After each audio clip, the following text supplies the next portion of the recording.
자, 일단 6번입니다. 집에서 회사까지 시속 4km로 걸어가면 출근 시간 7분 후에 도착을 하게 되고요. 시속 15km로 이제 킥보드를 타고 가면 출근 시간 15분 전에 도착을 한다고 해요. 자, 그랬을 때 집에서 회사까지의 거리를 물어봤네요. 그러면 우리는 거리를 x라고 줄 수 있겠죠. 자, 그러면 표를 그려서 한번 정리를 해보고 가보도록 하겠습니다. 자, 요렇게 거리, 속력, 시간으로 나누게 되고요. 거, 속, 시 이렇게 나누게 되고 그 다음에 여기에서 보시게 되면 걸어서 갈 때와 그 다음에 킥보드를 타고 갈 때 이렇게 나뉘게 됩니다. 따라서 걸어갈 때와 그 다음에 킥보드를 탔을 때.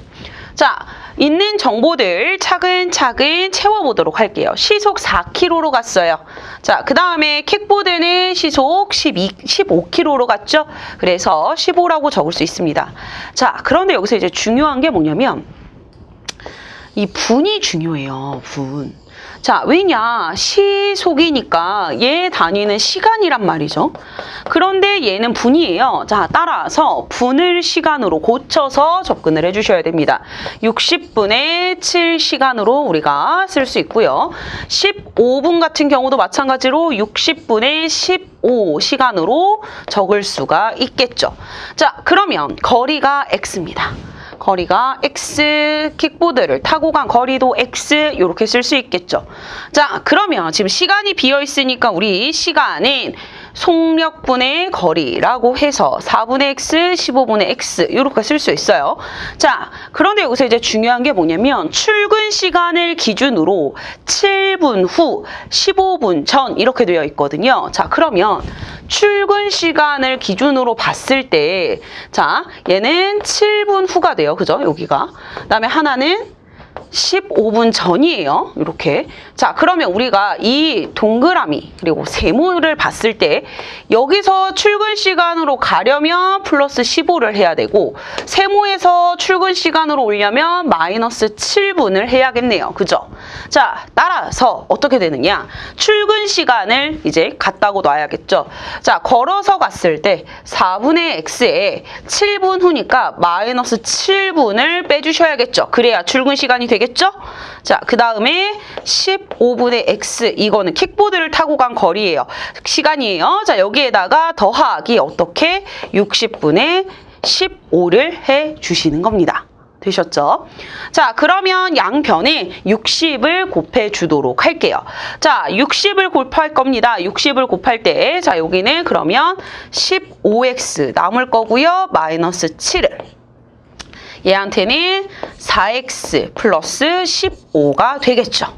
따라서 x항을 이항하시고 상수항을 반대로 이항을 하게 되면 15x 마이너스 4x는 15 플러스 7이 되고 11x는 22. 그래서 양변 11로 나눠주시게 되면 x가 2임을 우리가 구해낼 수 있다라는 얘기입니다. 자, 이 6번과 같은 문제는요. 포인트가 뭐냐면 출근 시간을 기준으로 해서 출근 시간이 같다라고 하게 되고 이 생긴 시간 차이를 어떻게 접근할 수 있느냐? 바로 요것을 포인트로 잡고 가주셨어야 된다라는 것을 기억해 주시면 되겠습니다. 자, 그러면 이어서 7번으로 와서 보도록 하겠습니다. 7번입니다. 자, 4%의 소금물과 9%의 소금물을 섞었대요. 그래서 5% 소금물 400g을 만들려고 하는데 이때 9%의 소금물이 몇 g을 섞어야 하냐? 그러면 9%의 소금물을 x라고 주도록 하겠습니다. 자, 그러면 우리 비커 그려서 한번 보도록 할게요.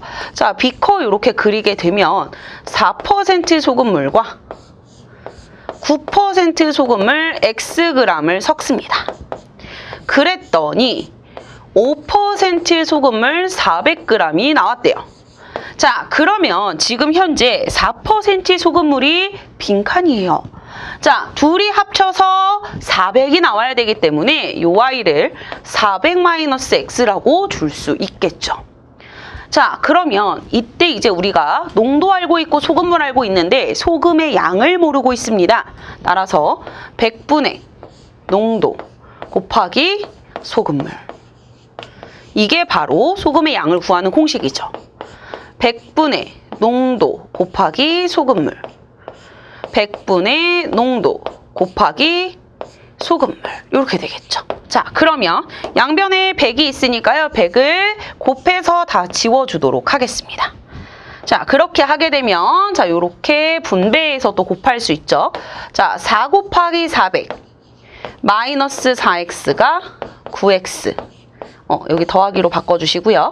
자, 그 다음에 여기가 5 곱하기 400 이렇게 되겠죠? 5 곱하기 400. 자, 그러면 여기서 x항 먼저 여기 계산해 주시면요. 5x 되고요. 5 곱하기 400 하시고 자, 그 다음에 여기 있는 4 곱하기 400 이항합니다. 그러면 4 곱하기 400이 마이너스로 되겠죠. 자, 이때 400을 같게 곱하고 있으면 우리는 400으로 묶을 수가 있습니다. 따라서 5 마이너스 4 하시고 곱하기 400 해주시면 되겠죠. 그러면 5x가 여기 계산해 주시면 여기 1이거든요. 그러니까 400 되므로 따라서 x는 5로 나눠주시면 80이 되므로 우리가 80g이다 라는 것을 구해낼 수 있습니다. 자, 이 7번식의 경우에 이제 우리가 알고 계셔야 되는 거 소금의 양을 구하는 공식 한 번 더 체크해 주시면 좋을 것 같아요. 100분의 농도 곱하기 소금물로 해서 계산을 할 수 있다라는 것과 그 다음에 또 하나의 포인트는 여기에서 분배 법칙이라는 것을 썼습니다. 어떻게? A 곱하기 B 플러스 C 곱하기 B 이렇게 있어요. 그러면 똑같이 B를 곱하고 있으니까 자, A 요 부호 그대로 가져가요. 플러스 C 곱하기 B의 형태로 우리가 할 수 있었다는 것까지 체크해 주시면 되겠습니다. 자, 그래서 이제 우리가 소금물에 대해서도 농도와 관련된 문제도 한번 풀어봤습니다. 자, 이제 8번 보도록 할게요. 우리가 응용수리 두 문제를 봤으니까 이제는 자료 해석과 관련된 문제 보도록 하겠습니다. 다음은 2022년 SC 썸머 바캉스 운영 결과에 썸머아트 바캉스 운영 결과에 대한 자료인데요. 다음 자료를 바탕으로 옳은 것을 골라라 라고 되어 있습니다. 자, 그러면 단위와 어떻게 되는지 한번 확인해 보시고요. 자, 그 다음에 이제 무엇을 우리가 해야 되느냐? 어떤 선지를 먼저 볼지 가야 되죠. 자, 보도록 할게요. 첫째 주 목요일 행사장을 이용한 인원이 제일 적다. 그럼 인원을 다 비교해야 되는 상황이고요. 그 다음에 행사 기간 동안에 행사장을 이용한 총 인원은 몇 명이다. 그 전체를 다 더해줘야 되는 상황이 됐고요. 둘째 주 행사 기간에 가족 소형 풀장을 이용한 인원보다 첫째 주 행사 기간에 이용한 인원이 더 많다. 그러면 가족 소형 풀장에 대한 인원을 비교해 주셔야 되고 주말 놀이기구 이용 인원은 평균 120명 이하이다. 이렇게 나와 있습니다. 자, 그러면 이때 우리가 먼저 볼 게 무엇이냐? 여기에서 비교 대상이 제일 적은 것은 일단은 3번부터 우리가 진행을 할 수 있습니다. 자, 그럼 한번 가볼게요. 가족 소형 풀장을 이용한 인원이라고 했어요. 그러면 여기 인원과 여기 인원과 우리가 여기 인원을 비교해야 되는 상황입니다. 자, 그랬을 때 많다, 적다만 확인하시면 되거든요. 그러므로 같은 숫자들을 지우면서 가시면 좋을 것 같아요. 자, 따라서 여기에서 110을 이렇게 지우고요. 그 다음에 106도 지우고 갈게요. 그러면 여기가 1이 남겠죠. 자, 그 다음에 116일 때는 2가 남을 거고요. 여기에서는 114를 없앨 수 있습니다. 자, 그 다음에 96 하면 1 남고요. 여기 95 없어지겠죠. 자, 그러면 우리가 이제 더해야 되는 거 101, 145, 108, 그리고 1 이렇게 더해주시면 되고 여기에는 3, 73, 3, 72, 81, 1, 2 요 아이들을 더해주시면 되겠죠. 자, 그러면 한번 더해보고 갈게요. 73, 3, 72, 81, 1, 2 요 아이들을 더해주셔야겠죠.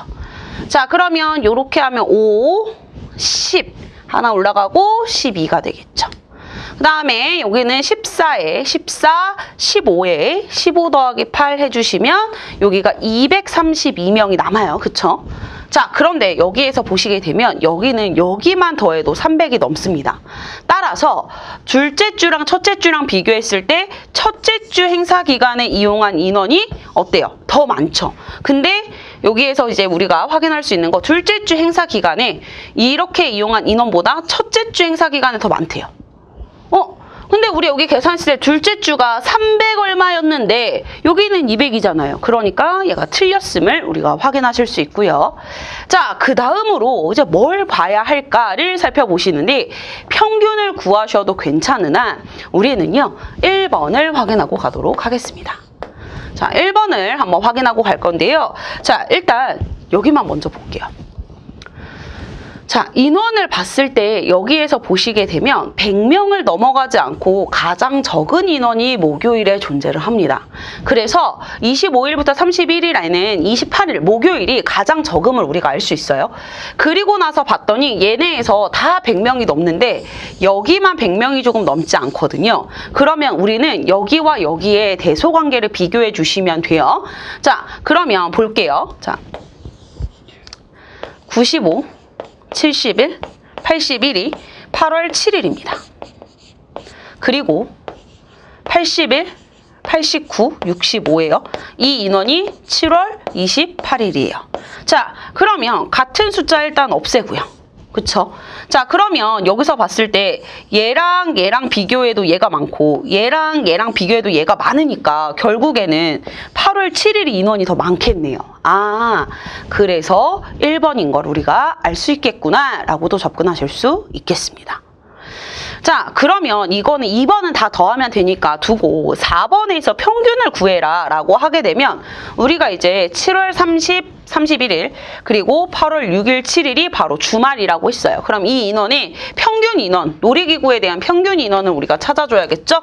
자, 그러면 결국엔 어떻게 되냐면 159 더하기 145 더하기 그 다음에 109 더하기 71. 얘를 원래는 4로 나눠야겠죠? 자, 그런데 우리가 여기에서 하나 팁으로 드리게 되면 가평균이라는 것을 이용할 수 있습니다. 가평균이라고 하는 거는 가짜 평균이에요. 자, 여기에서 120명이라고 했으니까 일단 120을 가지고 가보겠습니다. 그러면 120과의 차이를 찾아주시는 거예요. 그럼 얘네 둘이 찾아주면 플러스 39. 얘는 플러스 얼마예요? 이렇게 빼주시게 되면 25죠? 얘는 109 빼니까 마이너스 11. 여기서 70을 빼주셔야 돼요. 그러면 마이너스 9에다가 여기 1로 바뀌죠? 그러면 49. 이렇게 됩니다. 자, 요 아이를 4로 나눴을 때 이제 어떻게 되느냐를 우리가 찾아주시면 되는데 요 아이랑 계산하시면 마이너스 10이고요. 요 아이랑 계산하시면 플러스 14예요. 그래서 4로 나누게 되면 얘가 4분의 4가 되기 때문에 플러스 1이 나옵니다. 우리가 120명을 기준으로 했을 때 플러스 1이 나왔으므로 평균은 121이기 때문에 평균 120명 이하는 틀렸다라는 것을 확인하실 수 있겠습니다. 자, 그래서 이렇게 자료 해석을 푸실 때에는 내가 무엇을 먼저 푸실지를 확인하시고 접근해 주시면 좋을 것 같아요.